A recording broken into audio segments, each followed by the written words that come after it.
शुभ सवेरा दोस्तों इतिहास के पन्नों में बात आज एक बहुत बड़ी शख्सियत की। हमें पता है कि लोहे को इस्पात बनने के लिए एक बड़ी गर्मी से गुजरना पड़ता है। इसी तरह से बड़ी शख्सियत का निर्माण भी आसानी से नहीं होता, उसे बहुत सी मुश्किलों और बहुत सी परीक्षाओं से गुजरना पड़ता है। एक तप और एक तपस्या में चलकर ही एक शख्सियत अपना निर्माण कर पाती है। आज बात एक ऐसी शख्सियत की जिसका निर्माण एक नहीं 3 भट्टियों में हुआ।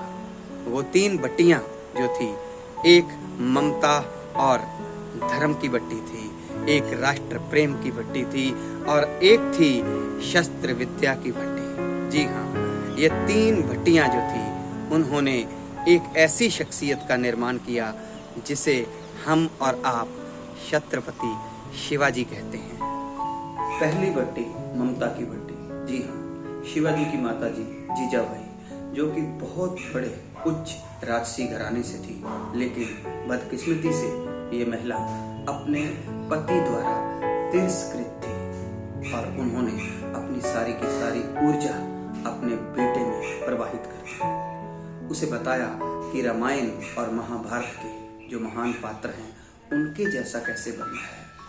दूसरी शिक्षा या दूसरी भट्टी राष्ट्र धर्म की भट्टी थी, जो कि उनके अंदर प्रवाहित की थी सम्राट गुरु रामदास जी ने, जिन्होंने उन्हें बताया था कि जब तुम राजा बन जाओगे तो तुम्हें कैसे मर्यादा पुरुषोत्तम बनना है।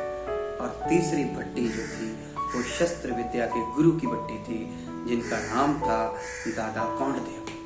वो परछाई की तरह उनके साथ रहे और शिवाजी को अपने जीवन में बचपन में उन्होंने केवल और केवल शस्त्र विद्या का ज्ञान दिया। सूरज उगने से लेकर सूरज ढलने तक शिवाजी भोसले नाम का ये बच्चा लगातार इन 3 भट्टियों में तपता रहा और इस तरह से ये बच्चा बड़ी छोटी उम्र में शिवाजी जो थे वो बहुत बड़ी मुगलिया हुकूमतों के लिए एक बड़ा सरदर्द बन गए थे।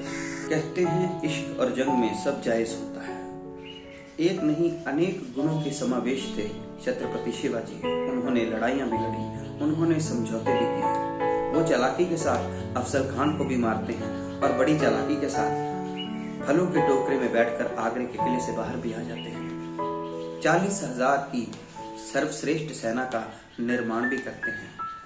लोकतंत्रीय प्रथा को अपने तौर पे आगे चलाते हुए अष्ट प्रधान की स्थापना भी करते हैं। एक सुदृढ़ मंत्रिमंडल जो है उन्होंने कायम किया था और सबसे बड़ी देन है गुरिल्ला युद्ध नीति की। जी हाँ, ये वही गुरिल्ला युद्ध नीति थी जिसका निर्माण शिवाजी ने किया था और इसी पे चलते हुए वियतनाम जैसे छोटे से देश ने अमेरिका जैसे ताकतवर देश को हरा दिया था। तो आज शिवाजी के जन्म दिवस पे उन्हें कोटि कोटि नमन है। आज छत्रपति शिवाजी की जयंती पे मेरे कोमल भाव काव्य के रूप में कुछ इस तरह से हैं। शिवनेरी के दुर्ग में जन्मा एक इतिहास, जीजाबाई की कोख से जन्मा योद्धा खास। कद छोटा जुर्रत बड़ी जैसे वन में शेर, गुरिल्ला युद्ध नीति से किए थे दुश्मन ढेर। शाहजी का सिंह जैसा पूत अजब शख्स लासानी, मराठा साम्राज्य की लिख गया अमर कहानी। स्त्री जाति का मान किया और प्रजा की सुनी आवाज, कोटि कोटि आप